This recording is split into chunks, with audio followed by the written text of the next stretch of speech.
अस्सलामुअलैकुम दोस्तों, उम्मीद करता हूँ कि आप सब लोग खैरियत से होंगे।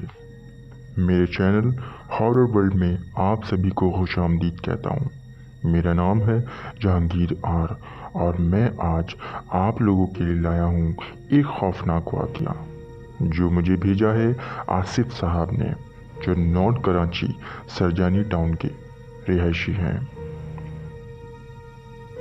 तो शुरू करते हैं आज की कहानी उन्हीं के अल्फाज में।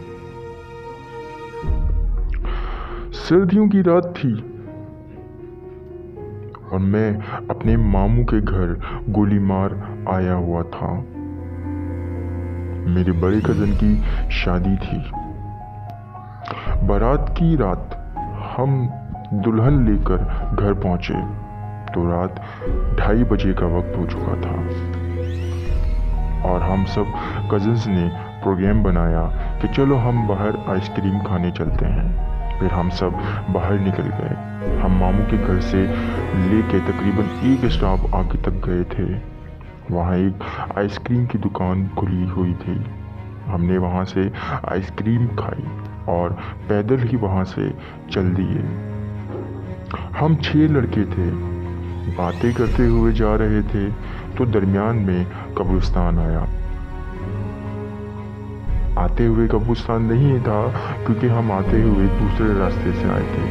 खैर, जाते हुए हमें दरमियान में कब्रिस्तान आया और सबके मुंह पर जैसे टेप सा लग गया हो, लेकिन हमने वो कब्रिस्तान वाला रास्ता खामोशी से पार कर लिया था। तो हम में से एक बोला कि तुम लोग कितने डरपोक हो। फिर दूसरे ने कहा कि तुम कौन सा बहादुर हो। तो बस अब ये बात इसके दिमाग पर लग गई थी और वो वहीं रुक गया। कहने लगा कि ठीक है, मैं इस कब्रिस्तान का चक्कर लगा कर आऊँगा। तो हम सब ने कहा कि तू पागल हो गया है, ज़रूरत क्या है ऐसा करने की।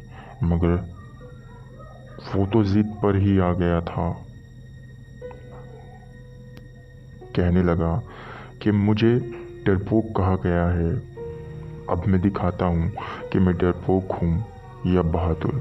हमने उसको खूब रोका लेकिन उसने बात ना मानी और कब्रिस्तान के अंदर दाखिल हो गया।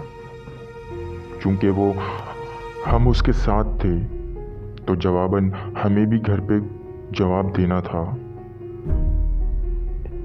खैर, इसीलिए हमने उसको रोकने की बहुत कोशिश की। हम उसके साथ साथ हो लिए। वो उस कब्रिस्तान में दाखिल हुआ। रात के 4:15 का टाइम हो गया था और दाखिल होते ही वो चुपचाप सीधा चलता चला जा रहा था और हम बाकी 5 लड़के यूं ही उसका पीछा कर रहे थे। कब्रिस्तान के बीचों बीच जाके वो रुक गया। क्योंकि हम उसके पीछे आ रहे थे तो हमारी कदम हमें रोक रहे थे। एक अजीब सा जिस्म में थरथराहट उठ रही थी क्योंकि हमारा आगे बढ़ता हुआ हर कदम खौफ दिखा रहा था। अब हम बीच कब्रिस्तान पहुंच गए और तकरीबन वो भी बीच कब्रिस्तान में ही जाके रुक गया था। हमने उसको बोला कि चलो अब हो गया, तुमने अपनी बहादुरी दिखा दी, चलो अब यहाँ से वापस घर को चलते हैं। और वो हमारी बात ही नहीं सुन रहा था। हालांकि उसने वो जो बोला था वो भी करके तकरीबन दिखा दिया था, लेकिन फिर भी वो हमारे साथ नहीं आ रहा था। हमने उसको ज़बरदस्ती घर की तरफ ले जाने का सोचा और हमने उसके हाथ पकड़ के, पैर पकड़ के उसको उठाकर ले जाने लगे। हम में से एक लड़का उसको उठाते हुए नीचे गिरा। उसका पैर न जाने किस कबर से टकराया, किस पत्थर से टकराया कि वो मुंह के बल वहीं नीचे गिरा। और नीचे गिरते ही उसके दोनों हाथ एक कब्र के अंदर जा चुके थे। ये वाकया हो ही रहा था कि उसके चीखने की आवाज़ आने लगी। हमने पीछे पलट के देखा तो उसका मुंह ज़मीन से लगा हुआ था और उसके दोनों हाथ एक कब्र में थे, जैसे किसी खड्डे में से कोई चीज़ निकाल रहा हो। हमने जाके उसको उठाने की कोशिश की, लेकिन उसका वज़न इतना हो गया था जैसे कोई 150-200 किलो का इंसान हो। हमसे उठ ही नहीं रहा था। खैर, हमने बिना इंतज़ार किए खूब कोशिश की और उसको उठाया। जब उठाया, उसके बाद जो हमने मंजर देखा वो हमें आज तक याद है।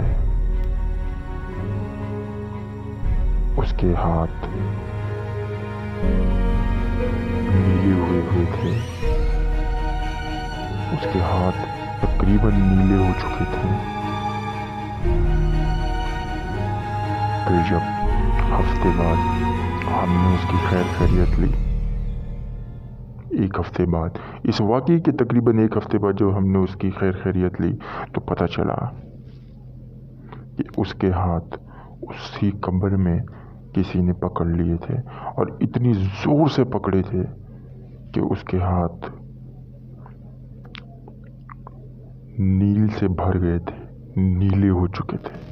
खैर, इस वाक़ये के बाद से लेकर आज तक हम खूब एहतियात करते हैं। तो ये थी मेरी आज की कहानी। सब्सक्राइब कीजिएगा मेरे चैनल को।